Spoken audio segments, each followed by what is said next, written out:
Assalamualaikum dear students. My name is Mubashra Manzoor. Welcome to my class where we are going to computer sciences of grade 12. आज का जो हमारा lecture है it is purely based on programming और हम देखेंगे कि आज कुछ एग्जांपल्स के थ्रू कि इफ़ कंडीशंस को हम किस तरह से इम्प्लीमेंट करते हैं इनटू सी लैंग्वेजेस, उसकी डिफरेंट एग्जांपल्स क्या क्या हो सकती हैं. So let's move on to the lecture.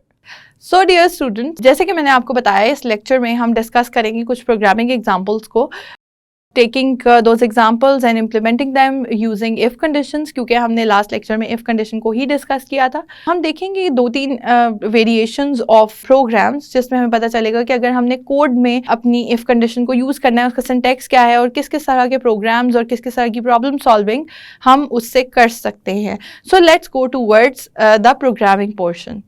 So dear students, जैसे कि मैंने आपसे कहा कि इस लेक्चर में हम डिस्कस करेंगे कुछ प्रोग्रामिंग एग्जांपल्स को लाइव कोडिंग के थ्रू कि किस तरह से हम इफ़ की जो कंडीशन है जिनको हमने स्टडी किया या जो स्ट्रक्चर्स हैं, कंडीशनल स्ट्रक्चर्स हैं, उनको हम किस तरह से यूज़ कर सकते हैं.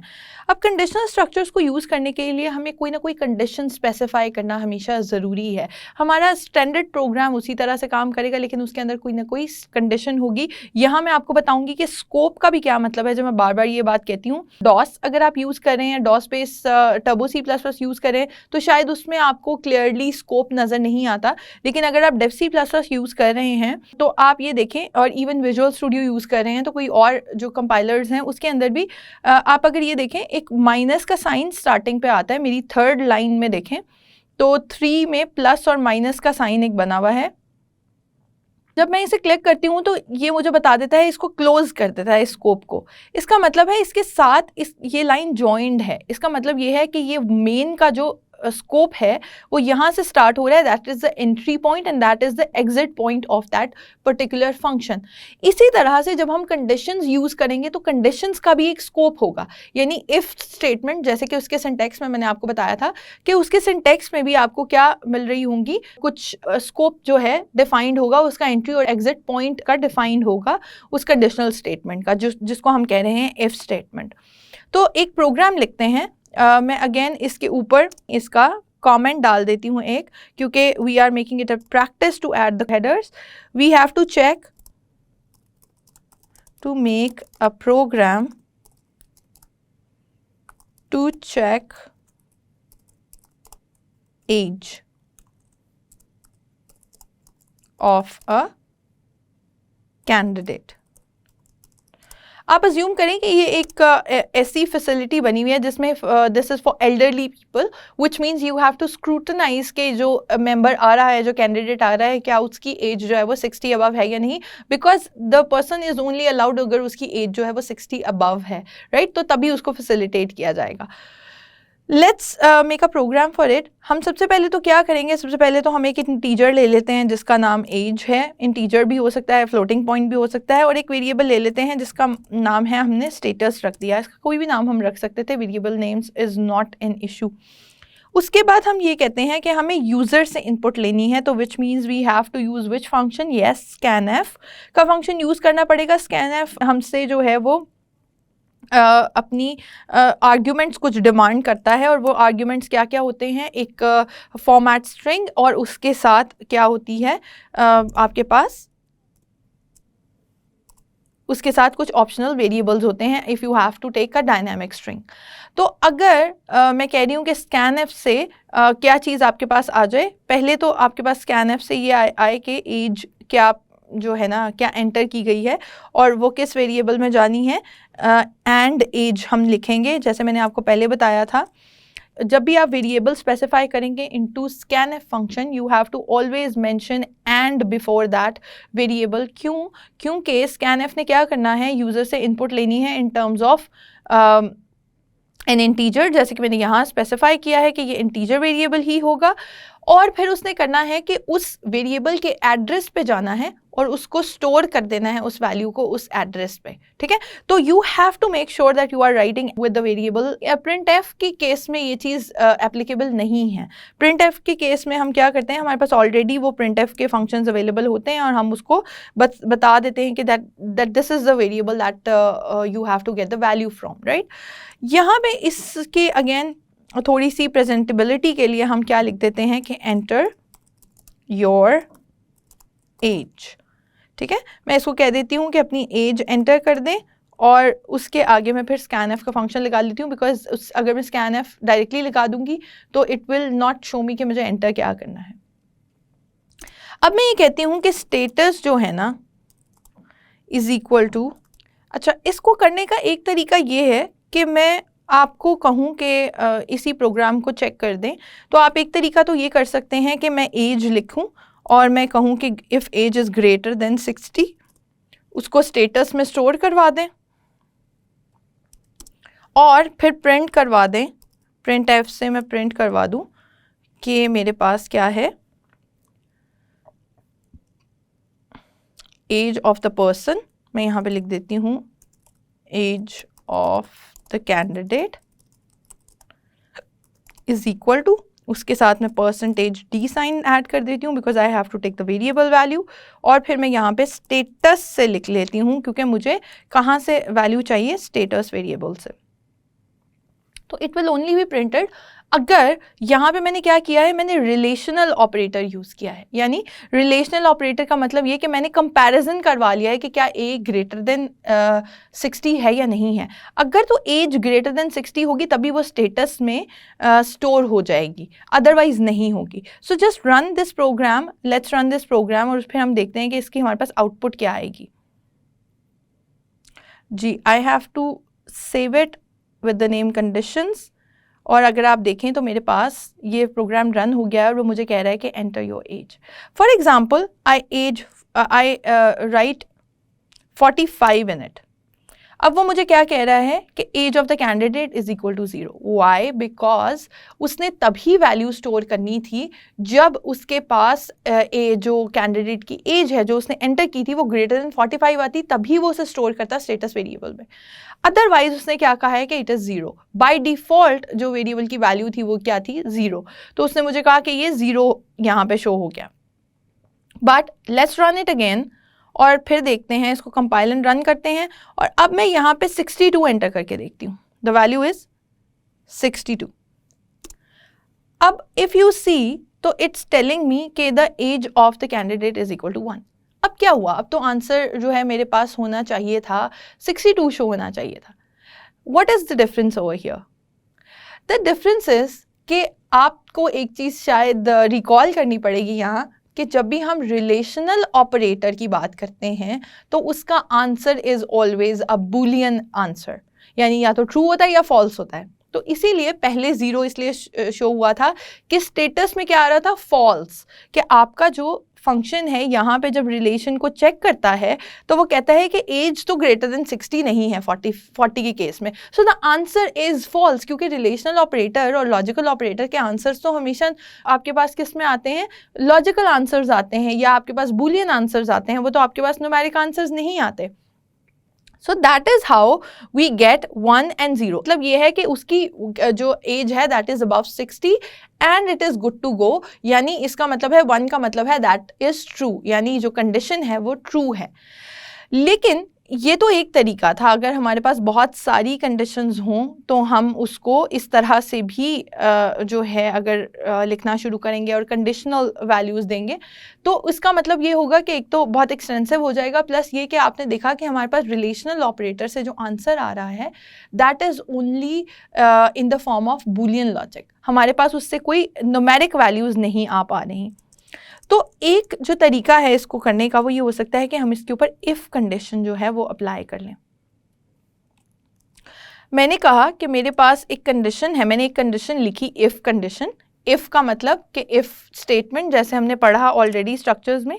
अब मैं कहूँगी कि इफ़ का स्कोप, अगर अब आप देखें तो इफ़ का स्कोप डिफाइन हो गया है जब मैंने एंटर की थी ब्रैकेट, उसी की क्लोजिंग ब्रैकेट यहाँ पे शो हो रही है। इसका मतलब ये है कि this is containing some compound statements and they will only be run when this condition that is written inside the if statement is true।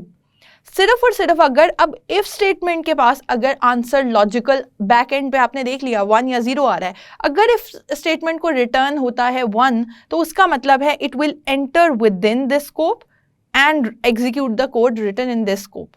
ठीक है। अगर उसको फॉल्स रिसीव होता है तो वो क्या करेगा कि यहाँ पे तो नहीं जाएगा, इस वाले पोर्शन को स्किप कर देगा और कहाँ पे जंप कर जाएगा, अगर लास्ट लाइन उसने रीड की थी 10 तो अब वो 14 लाइन पे जंप कर जाएगा और सीक्वेंशली प्रोग्राम को रन करना शुरू कर देगा, जैसे हमने डिस्कस किया था पहले भी। अब यहाँ पे देखें, अगर मैं एक और कंडीशन यहाँ पे लिख देती हूँ, प्रिंट एफ, यहाँ पे मैं लिख देती हूँ, बल्कि पहले हम इस प्रोग्राम को ऐसे ही एग्जीक्यूट करके देखते हैं और फिर देखेंगे कि हमने उसमें ऐड क्या करना है। एज ऑफ द कैंडिडेट, अब मैं कहती हूँ कि आपके पास जो वैल्यू आनी चाहिए, ठीक है, हमने उस एज में की थी, एज का वेरिएबल मैं यहाँ पे लिख देती हूँ। Now we don't need even this variable status. Now what we need is, हमने एज का एक वेरिएबल लिया, we said enter your age, we took the value from the user into age variable. उसके बाद हमने कहा इफ एज का variable is greater than 60 then execute this portion of the code. Otherwise क्या होगा कि अगर ये कंडीशन का आंसर 0 आता है यानी फॉल्स आता है तो वो इन पोर्शंस ऑफ द कोड को रन ही नहीं करेगा, बल्कि कंपाइलर कहाँ पे जंप कर जाएगा, ऑन द नेक्स्ट लाइन। ठीक है, इसको मैं आपको करके भी दिखा देती हूँ ताकि आपको ज़्यादा बेहतर अंदाज़ा हो जाएगा कि किस तरह से ये एग्जीक्यूट होता है। Let's execute this program. अब मैं यहाँ पे एक एंटर करती हूँ एज 45 अगेन, तो मेरे पास वैल्यू क्या आ रही है, कुछ भी वैल्यू नहीं आ रही। आपने देखा था वहाँ पे मेरे पास रिलेशनल ऑपरेटर के केस में 1 या 0 आता था, क्योंकि उसने बताना है कि ट्रू है या फॉल्स है। इस केस में इफ यू सी, तो मैंने कहा एंटर योर एज, उसने कुछ भी नहीं किया। क्यों नहीं किया? क्योंकि it skipped this portion of the code because condition was false and right next to it there was no other condition at all, right. तो इसका मतलब है उसने प्रोग्राम को टर्मिनेट कर दिया। जब यहाँ से बाहर निकला तो उसके फौरन बाद ये वाली स्टेटमेंट आ गई, that was the termination of the main program. तो उसका मतलब है कि उसके पास और कुछ नहीं है एग्जीक्यूट करने के लिए, इट हैज़ टू टर्मिनेट। इसीलिए ब्लैंक स्क्रीन शो हुई है, कुछ भी शो नहीं हुआ। अब मैं एक और काम करती हूँ, मैं यहाँ कह देती हूँ print F hello world.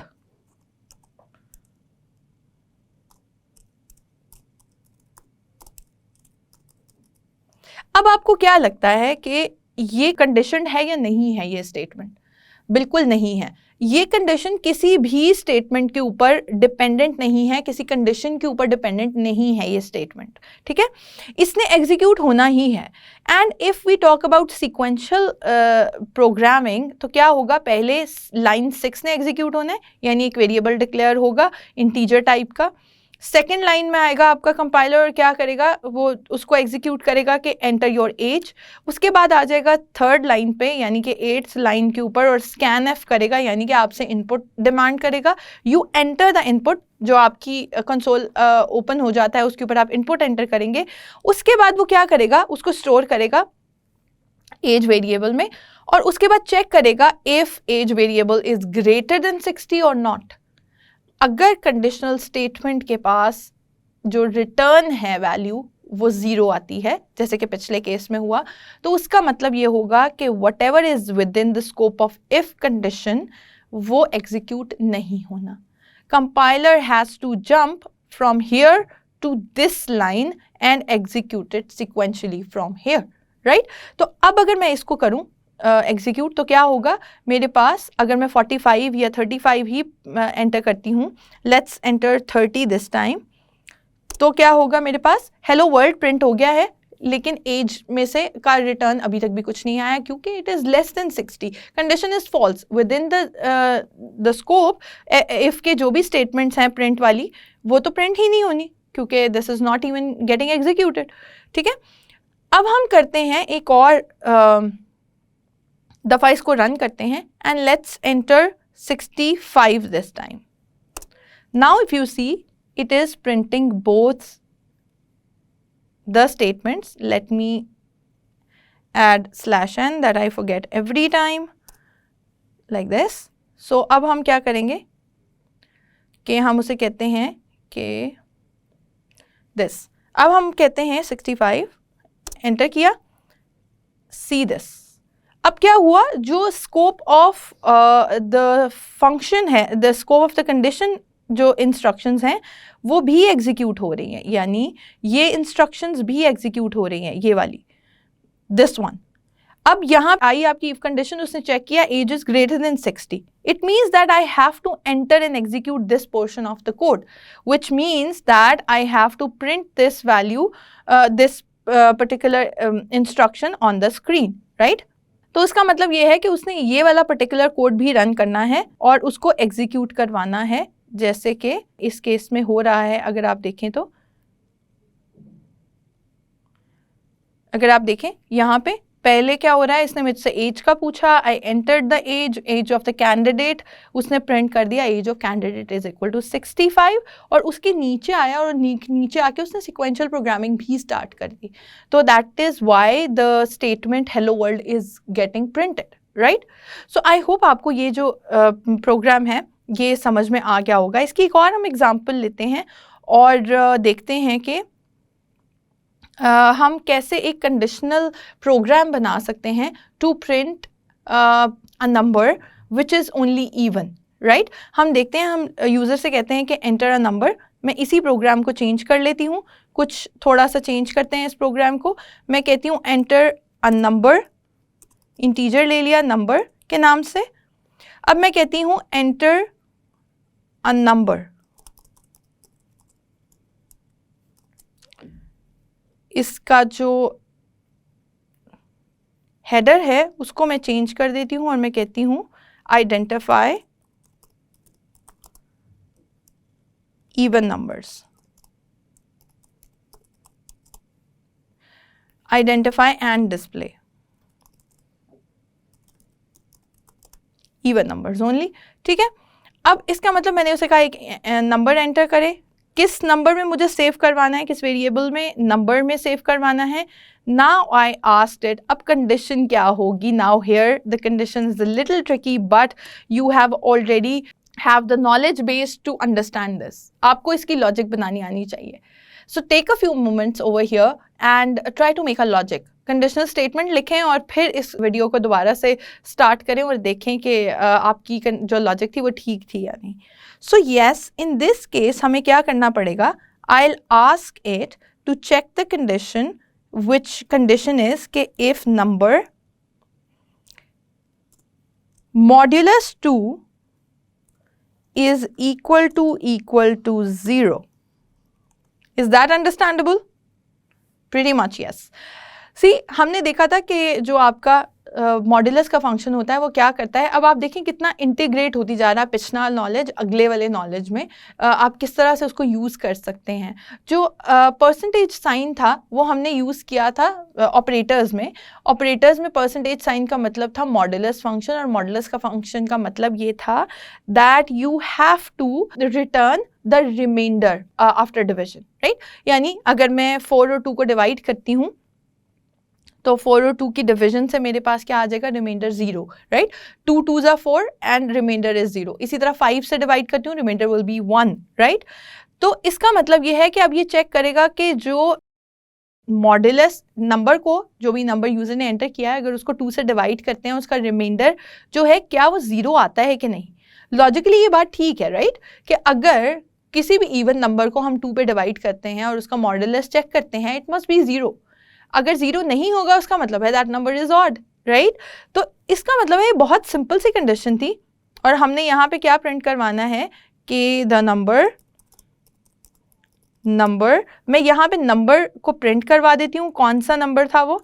Percentage D sign में यहाँ पे कर देती हूँ, परसेंटेज डी इज इवन, और उसके साथ मैं कहती हूँ परसेंटेज डी साइन कहाँ से आ रहा है? उस नंबर वेरिएबल से। If the condition is true then it will be printed only, right? So अब अगर आप इसको देखें तो मेरे पास क्या चीज़ है, मैंने एक लॉजिक बना ली है और मैं देखती हूँ कि अब इसको अगर हम रन करते हैं तो क्या ये आइडेंटिफाई करता है इवन नंबर्स को या नहीं। So now if you see it asked me to enter the number, I will enter 25. अगर मैंने 25 एंटर किया कुछ भी प्रिंट नहीं हुआ। क्यों? क्योंकि the number is odd, which means that the portion written within the if condition is not executed. इसका मतलब है कि वो उससे एग्जिट कर गया है और उसके नीचे आया जब आपका कंपाइलर, तो उसने देखा कि उससे नेक्स्ट तो कोई एग्जीक्यूटेबल इंस्ट्रक्शन ही नहीं है, तो it came out of the scope of the main. इसी के नीचे अगर मैं ये लिख देती हूँ प्रिंट, क्योंकि इसके अलावा तो कोई कंडीशन ही नहीं हो सकती, अगर वो इवन नहीं है तो इसका मतलब है वो ऑड है। तो मैं कह देती हूँ कि यहाँ पे एक और कंडीशन लिख दें, number is odd, number is odd. तो अब अगर मैं इसे एग्जीक्यूट करती हूँ तो अब नेक्स्ट अगर ये वाली कंडीशन फॉल्स भी होती है, प्रिंट एफ नहीं लिखा हमने, okay, so if you see these kind of mistakes and up with these kind of syntax errors. अच्छा जी, हम कहते हैं कि हमारे पास मैंने 25 एंटर किया, कौन सा portion of the code execute नहीं हुआ, that was with in the scope of the if condition. इतना पोर्शन एग्जीक्यूट नहीं हुआ, बल्कि क्या हुआ, जब इसने कंडीशन चेक की, कंडीशन फॉल्स हो गई, it jumped out of it and executed this line which is 14 line, right. तो उसने क्या प्रिंट करवा दिया मेरे पास, उसने कहा कि this is basically odd number, right. अब मैं इसी तरह मैं क्या करती हूँ कि मैं इसको दोबारा से एग्जीक्यूट करती हूँ, कंपाइल एंड रन करते हैं इसको, और मैं इससे कहती हूँ कि मुझे नंबर जो है वो 42 को करना है। अब अगर आप देखें तो इन एनी केस दोनों कंडीशंस जो हैं, दोनों आंसर जो हैं वो प्रिंट हो रहे हैं। क्यों? आप कहेंगे कि नंबर तो सिर्फ इवन है तो ऑड क्यों प्रिंट हो रहा है? क्योंकि आपने कहा कि अगर वो कंडीशन ट्रू हो only then you run that portion of the code. इसका मतलब इस केस में ये जो कंडीशन थी ये ट्रू थी, ठीक है। तो इसका मतलब है कि वो जो आपका पोर्शन ऑफ द कोड है वो रन होना है, but eventually when it comes out of that scope तो उसके बाद नेक्स्ट लाइन भी तो है, उसने नेक्स्ट लाइन को भी प्रिंट कर देना है। तो इन दिस केस ये जो चीज़ है ये अननेसेसरी होगी हमारे पास, यानी इसकी ज़रूरत नहीं है। ऑड के केस में that was making perfect sense, right. तो अब अगर हम दोबारा देखते हैं तो मैं इसको चेंज कर देती हूँ और मैं कहती हूँ कि the number is even. So if the number is even, it will give us the message that number is even, right? So मैंने कहा अगर 36 मैंने एंटर किया है तो the number is actually even, the message is getting printed। मैंने ये आपको चेंज करके इसलिए दिखाया है ताकि आपको पता चल जाए कि वही मैसेज प्रिंट हो रहा है जो इस स्कोप के अंदर लिखा हुआ है, ठीक है। So with this we are coming towards the end of this lecture, यानी हमने 2-3 एग्जाम्पल्स ऐसी देख ली हैं, 2 एग्जाम्पल्स देखी हैं जिसमें हमने कुछ वेरिएशंस के साथ इफ़ कंडीशन को यूज़ किया है। इससे नेक्स्ट लेक्चर में हम देखेंगे कि हम इफ़ एल्स को कैसे यूज़ कर सकते हैं या उसका मतलब क्या है, ठीक है। सो अंटिल देन, अल्लाह हाफिज़। सो स्टूडेंट्स, आई होप आपको आज का जो लेक्चर है वो इंटरेस्टिंग भी लगा होगा। I know that whenever computer science students work on any editor और they work in programming, they feel more excited about it than the theoretical और conceptual knowledge. But I hope ये concept आपको समझ में आ गए होंगे। They were equally important logically and implementation wise. हम नेक्स्ट लेक्चर्स में देखेंगे कि हम इफ़ के डिफरेंट वेरिएंट्स को किस किस तरह से यूज़ कर सकते हैं। अंटिल देन, अल्लाह हाफिज़।